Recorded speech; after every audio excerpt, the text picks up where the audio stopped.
Most of you probably know me, Stephanie Heath. I've been on for many years, 32 years, but I want to welcome all the new auditors. It's good to see you. It's been a great conference so far, so the Auditors Association has worked really hard, so definitely thank them.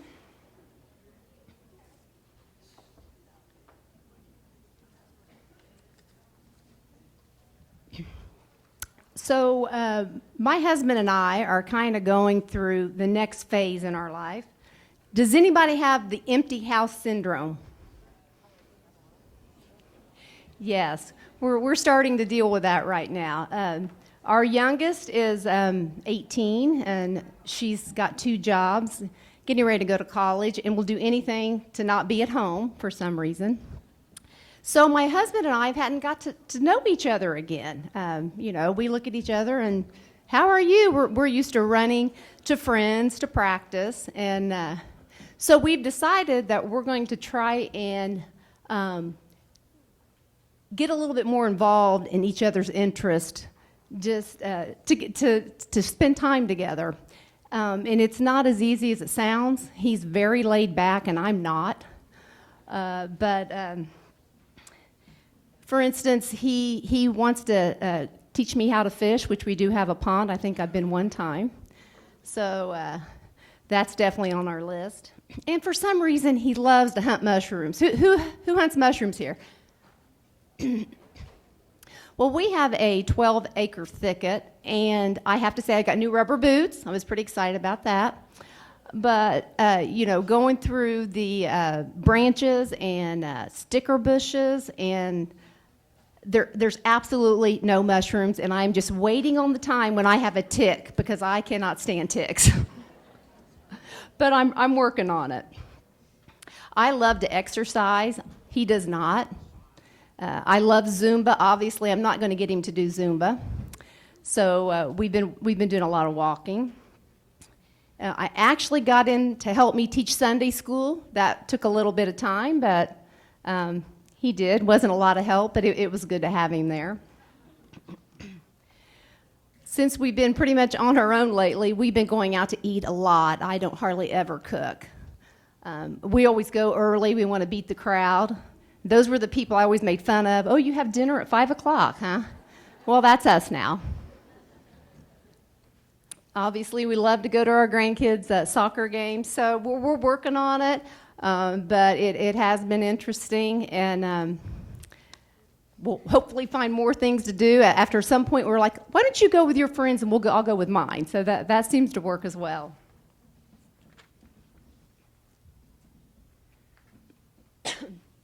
As most of you know, I have been working on special projects. My current project is convention and tourism.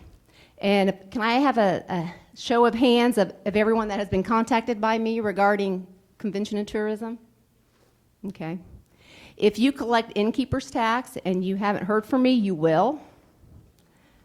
So just to kind of let you know, the order that I'm just attacking the counties, if your county's been assigned, you're at the top of the list. After that, I just start at the top alphabetical. But we're constantly assigning staff, and my goal is to get this information obtained into the staff before they start. So, the one other good thing about the convention and tourism is I've learned a lot about the state. There's all kinds of neat things within the state of Indiana I never knew. So I've told my husband I've started a list. Definitely Porter County, Indiana Dunes. I've never been there. I want to do that. I know you all know Park County, the covered bridge capital of the world.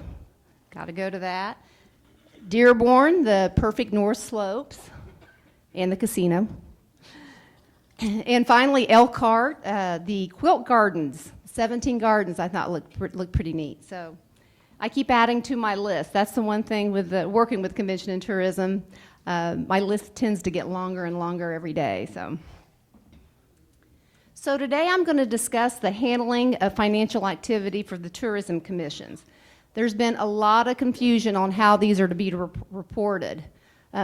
Some commissions have not been audited for several years. This is something the State Board of Accounts has probably been working on for over 20 years. It's been a very hot topic since I've been contacting individuals. The process can be really confusing, but today I hope to break it down where it makes a little bit of sense to you.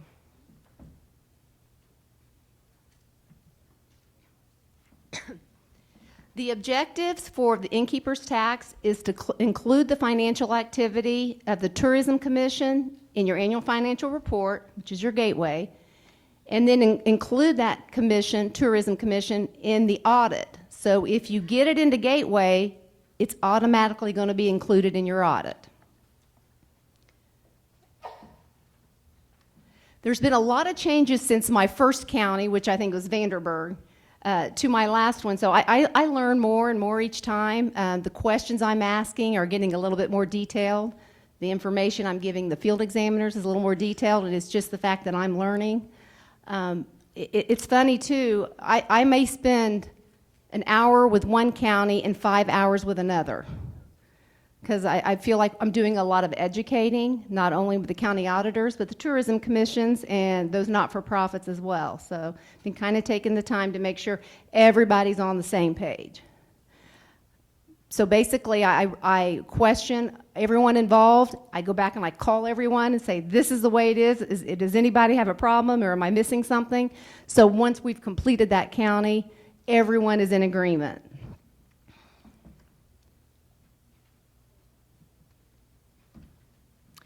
Tourism Commission, they are funded by the innkeeper's tax.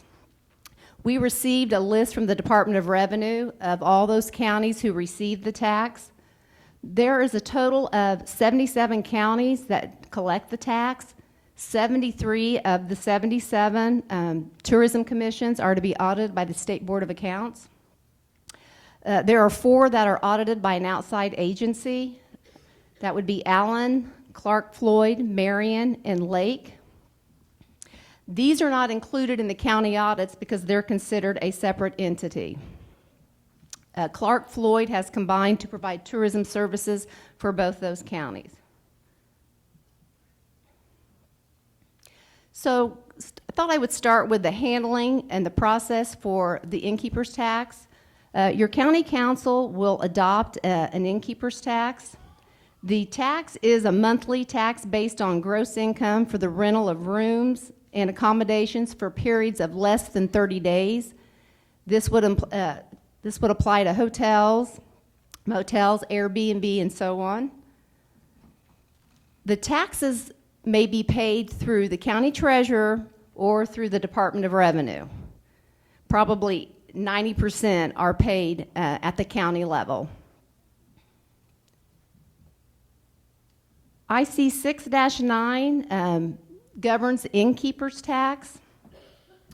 There are specific statutes for 19 of the counties, and then all the other counties would fall under 6-9-18. So it's a good idea, if you know what the statute is for your county, to make a copy of that county, give it to your commission board members, and educate them as well as yourself. So when you talk to me, I will let you know which statute you fall under if you are not aware of that. I have to say that probably 50% of the people, when I call them, the first thing they say is, oh, we're unique, we're different than everybody. And the one I said, you're different because you're doing it correctly. That's how many we have that are not doing it properly. And I mean from the start to the beginning of the posting and so on, and we'll get into that. But you are not different. You basically are all the same. You're just doing things differently, and we're just trying to bring everybody into compliance with the statute and realize that you really are more common than what you think.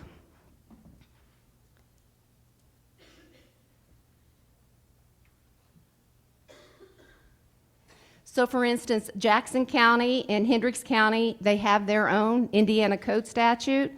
But they all have the same thing in common, and that is to promote tourism.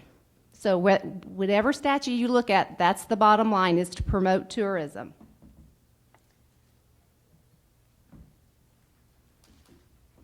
The county treasurer is required to file a report with the Department of Revenue on the amount collected by March the 1st. The statutes mandate the creation of a tourism commission. This may be created by a state statute if you're one of those 19 specific counties. And some of those actually require a local ordinance, so you have to look at that. And all those that are fall under the uniform statute 6-9-18 requires an ordinance. So that's the first step, and we're asking for that. I want to see that ordinance that's creating the commission. And it's not as easy to find as you think, because some of them date back in the 80s. So if you haven't heard from me, if you can get the ordinance ready, we're going to be asking. We want to emphasize the Tourism Commission is a department of the county, just like the recorder's office, the auditor's office. They always see themselves as separate. But if they're created by ordinance, by the commissioners, then they are a county department, or they would not exist. The different statutes call the Tourism Commission different names, like Board of Managers or Commission. But when I use the word Tourism Commission, I'm referring to all those commissions, Convention and Visitor Commission, and Board of Managers. So just to want to make that a little bit more clear, because some of them don't go by just commission.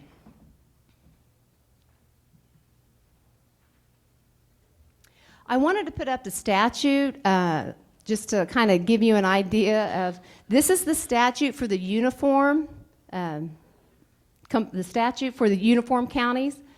Basically, the treasurer shall establish a fund that's to be deposited in when they receive the money. I like that because it just says he all the way through. I thought that would have been changed by now, but anyway. Part B is what I really want you to note. The auditor shall issue a warrant directing the county treasurer to transfer money from the fund if the commission submits a written request. I'm going to repeat this several times. If you're giving money to the commission, you can't just automatically clear the fund out. You don't have the authority over those funds. It's the commission's fund. So the statute even says, gotta have a written request. And we're also trying to educate the tourism commissions to make them realize you do have authority over your fund, but you are also responsible for those funds, because we realize that a lot of the board members are volunteers.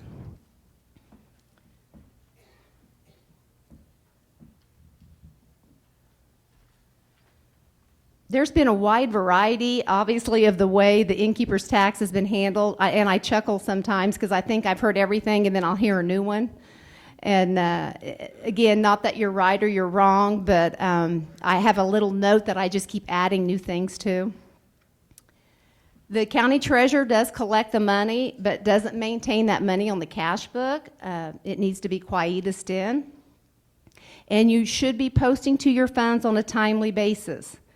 We know there are instances where the treasurer is holding those tax collections and then just distributing them when the commission requests that money.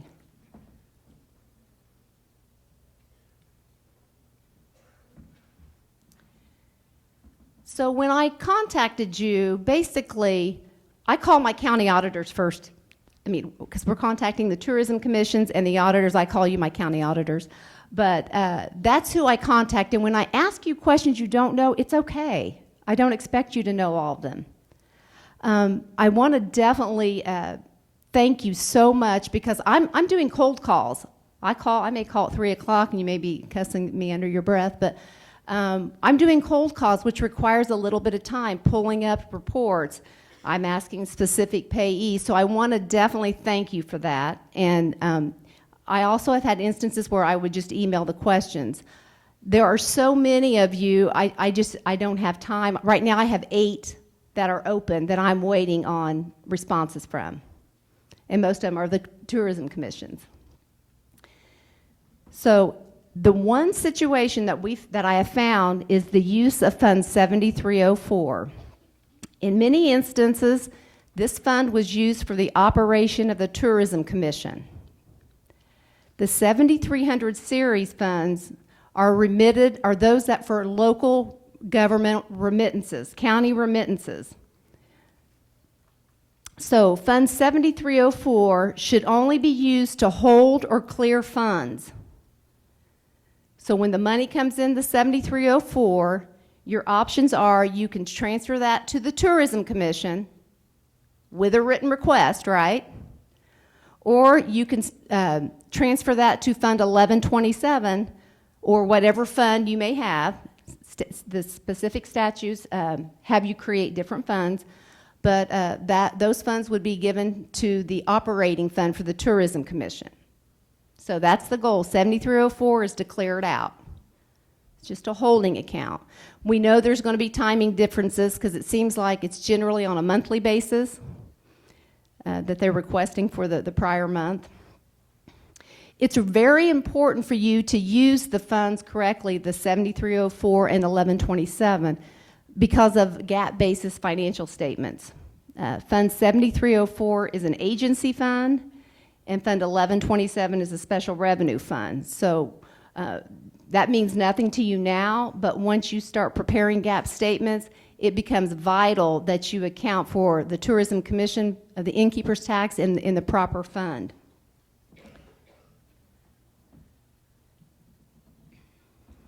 So the counties of Allen, Clark, Floyd, Marion, and Lake, they have to use this fund, right? Because they're not part of the county audit.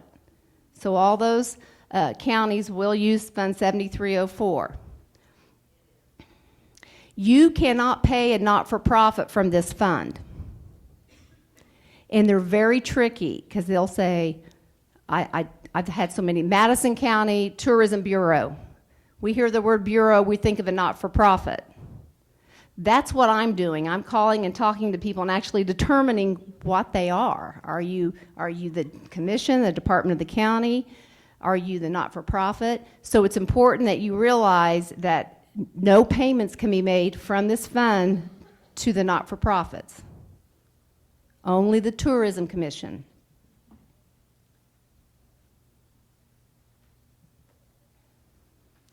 Again, and this applies whether the tax is collected by Department of Revenue or at the county level. I should state that.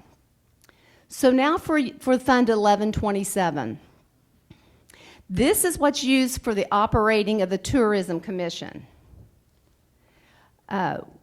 We have allowed innkeeper's tax posted to 1127 can be dispersed directly to the Tourism Commission, but you're somewhat doing that extra step. If all the money is going to the Tourism Commission, it's much easier just to disperse it out of 7304 versus transfer it to 1127 and then disperse it out.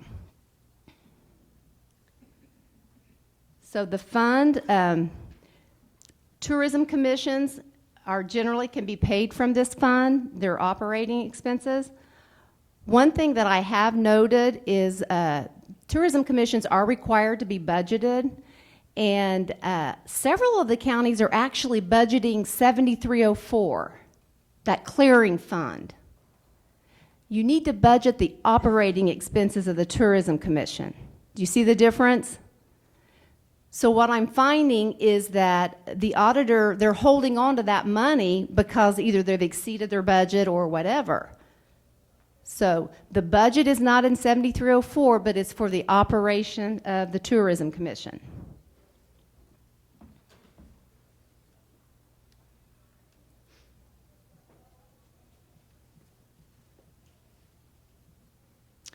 So out of this fund, remember, if you do decide to disperse to a Tourism Commission, you have to have a what? Written request, right? Some counties are using claims, which we would not take exception to for that transfer of money, but I thought I would present it to what the statute actually says, and it's asking for a written request. If you're maintaining the Tourism Commission expenses, those tourism claims need to be approved by the commission, not the county commissioners, the Tourism Commission Board. Or we're even seeing approvals on the claims as far as from the treasurer. So that's, again, a big difference, and we're trying to educate that board. This is your money. You're responsible for it. Now, I know we've talked about the use of these different funds, and I would say the majority are using 7304 for operating. We don't expect this to be corrected today, but a good time to shoot for is the beginning of next year to start posting those as they should be. When I talked to you specifically, individually, this was occurring. There were several things occurring so much. I was only asking those bare bones questions that our field examiners need. So that's why I decided today to kind of come up and talk to you about some of the other issues and problems that we've noted.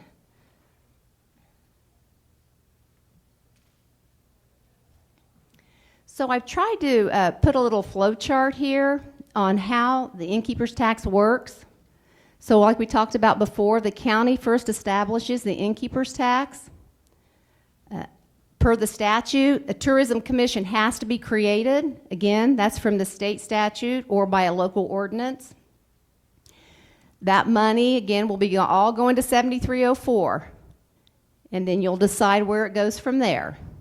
If it's 1127, that's generally the operating fund. As a side note, if the money is going to the tourism commission directly, they would be responsible for maintaining their budget for their operating cost. So that would not be reflected on your records. It's a little bit different. So again, the county can maintain the tourism commission records, or the records can be maintained outside by the treasurer of the tourism commission. And no matter where the records are maintained, the tourism expenses can be paid, or they can also pay a not-for-profit for tourism activities.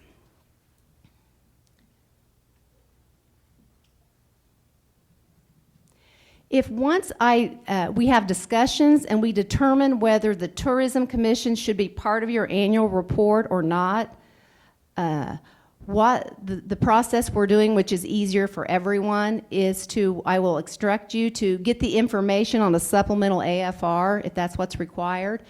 You will maintain that in your files, and when the field examiners come, you will submit those. They will already have my information, but it's a good idea to submit your supplemental AFR at that time, and we will make the adjustments to your financial statements, which that helps. That way you don't have to unsubmit and resubmit. So that we thought that was an easy way to do that.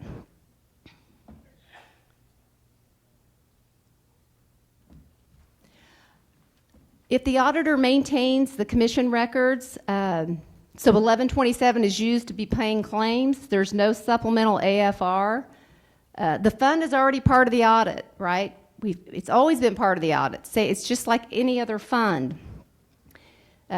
And I think I mentioned before, the tourism expenses can be paid either for the operating expenses and or to pay a not-for-profit for a tourism commission.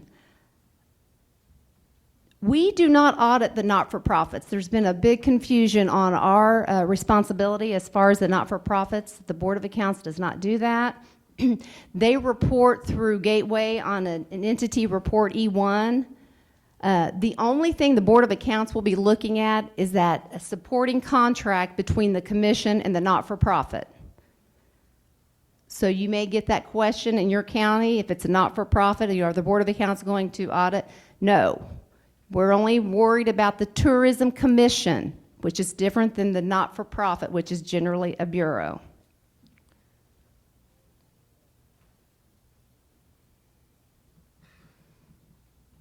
The tourism expenses are generally at the commission's expense, their discretion, because there's a lot that can promote tourism.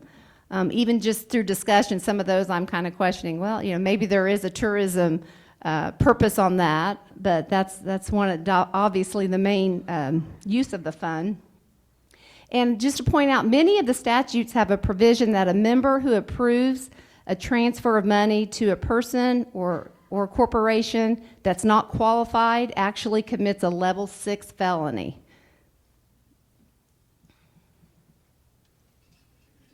Again, just to reemphasize, if you maintain the records of the Tourism Commission, Those do not have to be approved by the county commissioners. We have noted that in some areas. It's the Tourism Commission that needs to approve those. Your not-for-profit will basically provide promotional activities. Again, it is allowable as long as there is a supporting contract.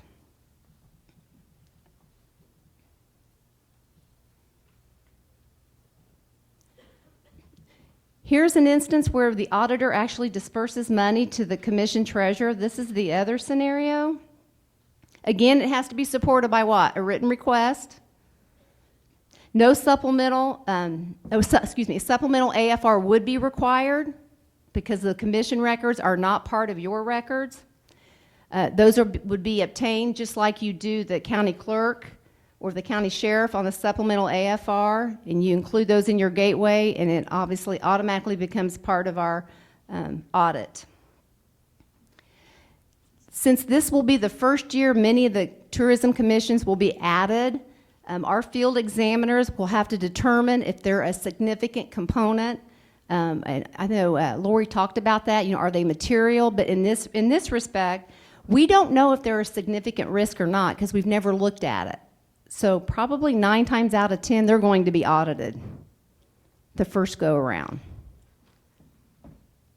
I'm not going to reiterate what I just talked about, how the tourism expenses can be paid and so on.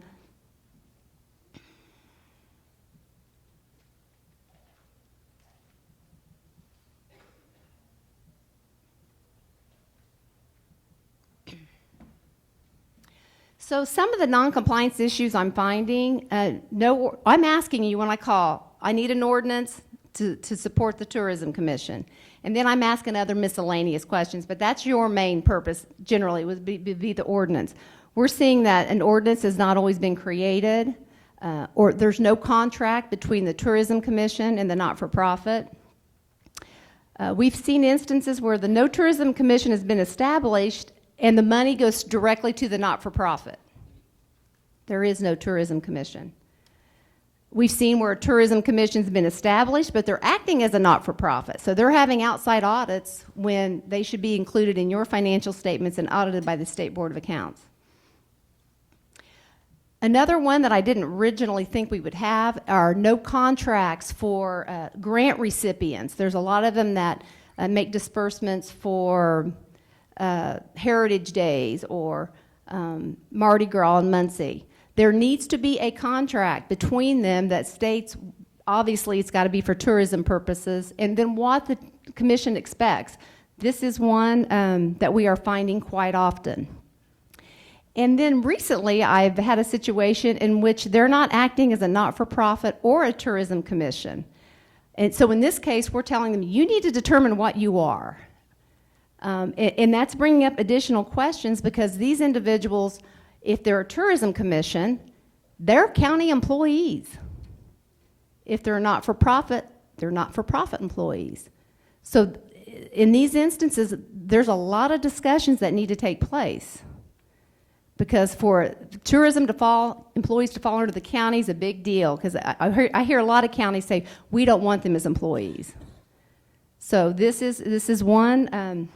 This is probably the most critical thing I found in the fact that it's going to take a lot of discussions and to determining the best way to handle that. So there needs to be a clear delineation between the duties of the Tourism Commission and the not-for-profit. So a Tourism Commission, their duties are going to be outlined in the statute. Remember I said some have their own, some are under the uniform. That's what the Tourism Commission is responsible for. In addition, that local ordinance that's been established. The not-for-profit, what they do is in the contract. That's where everyone's getting confused. If you don't learn anything else from today, that's what you need to learn. Tourism Commission has to comply with state statute, local ordinance. The not-for-profit, it's whatever that contract says between the Tourism Commission and the not-for-profit. In addition, we have also trained our field staff basically on the same information. So this is new to all of us, not just you guys. So We're also seeing in instances where they're putting innkeeper's tax into a different county fund. If the statute doesn't allow you to do that, you can't just put money in the general fund or some other fund.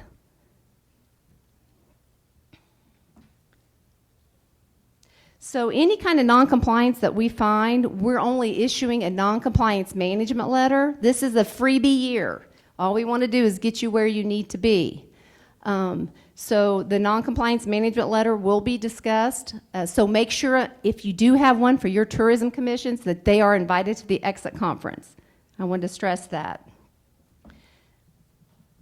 The best part is this gets very controversial, so the fact that we're trying to identify this up in the office and get all the information available, we think is going to clear up a lot of that so our field examiners can actually perform their audits and not have to deal with the tensions in some cases regarding tourism.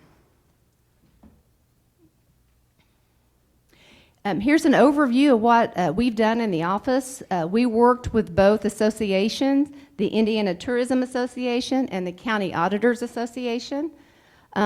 We have decided that to contact every single county. And again, I go to the county auditor first because until you start talking, you really don't know how they're operating. They don't know how they're operating.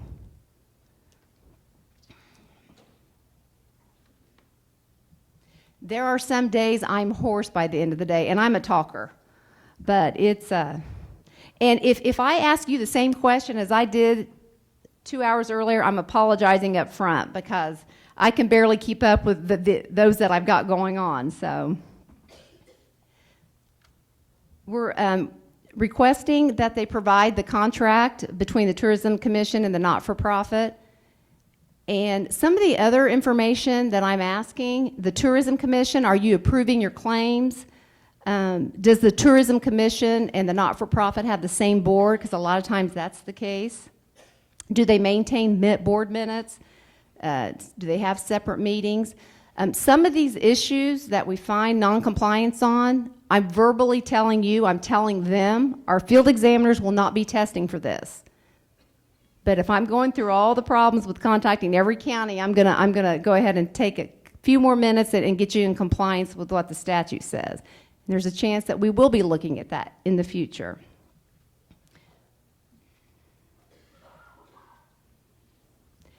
Again, all comments are just going to be a non-compliance management letter, and they have to adhere to state statute ordinances and this one that we haven't talked about, the Uniform Compliance Guidelines. We're always quoting that to you guys, Chapter 1. They also have to comply with that.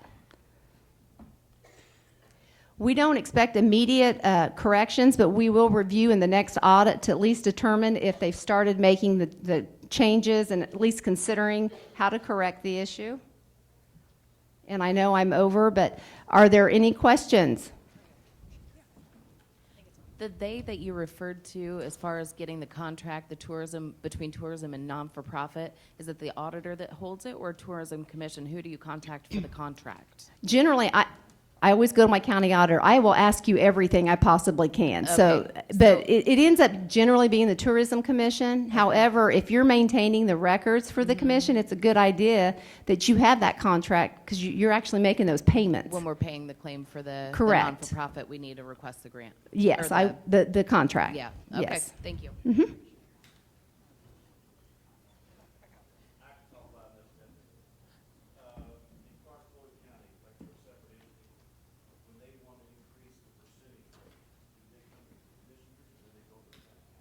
As far as the tax rate, the council. And if they want to do an increase in innkeeper's tax, what board does that? Are you ready? Sure. I don't know. I was following you for about the first 10 minutes there until you got to those counties that need to discuss and decide whether or not they're going to be county employees or contractual. Now, I know in our county, they're actually going to have a meeting in about a week to make that decision. So I'm a little confused on the accounting for it in the auditor's office. If they decide to become a county employee, then are we using Fund 1127? Great And- question. And then how are we supposed to keep so much back for their salary plus give them whatever it is they need for their operating expenses? That's a good question. So all the money would flow into 1127. You would then, or you can disperse to the commission treasurer or disperse out of 7304, and you will just create in that fund the budget line items for the employees, and it will run payroll. You will run payroll just like you always have. It's just that now you will be paying from Fund 1127. I will be around all week, so if anybody has any questions. Oh, we've got one more. I'm sorry, I just wanted to have you clarify, not all of these boards in each county may be under the same title. Is that correct? That is correct. So some individuals may think they're looking for a commission when in fact they may be under, Board of Managers, yes. So if you're under the uniform, it's a commission, or actually, the uniform statute says you need to create an ordinance. So when I get that ordinance, that's what the name of that commission is. And I've tried to encourage them to use that because they're still using bureau, and it makes you think of a not-for-profit. Another statute will be Board of Managers. So anytime I said Tourism Commission, I'm referring to Board of Managers, Commission, all, so. and I guess one of the ways you may be able to decide that if you're not sure is to see where your innkeeper's tax is being dispersed to. Yes, that's one of the first questions I ask. What are you doing with your money? And then I'm going to ask you, I need the specific payee. I mean, I need every word on the payee because it makes a big difference. Is bureau on the end? Is it not? So when I ask you that, she's being really picky, but it's very crucial. So we know, are you dispersed into the not-for-profit or the Tourism Commission? Okay, on the grants where you want the contracts, I get that that's on a yearly basis because those can change from year to year. But in our tourism budget, every year they give a portion to our fair that we have in our county, and they give a portion to the JCIDC. If we know that that's ongoing every year, do you need a contract for that every year, or can that contract be something that we just keep for? Do you know what I mean? Does that Yeah, make I sense? think if you wanted to maintain it, that would be fine. Yeah, I mean, obviously, you'd have to say the contract is good until it's no longer good, but yeah, I think that would be fine. Okay.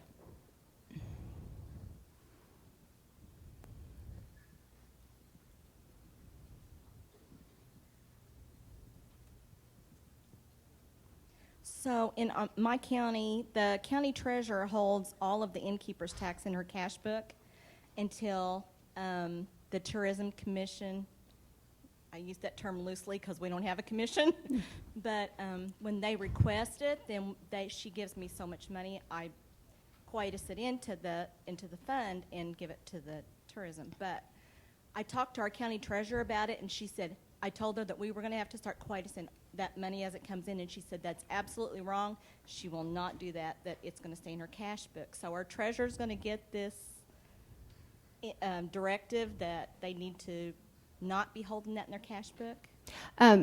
She can email me if you'd like, and I can respond.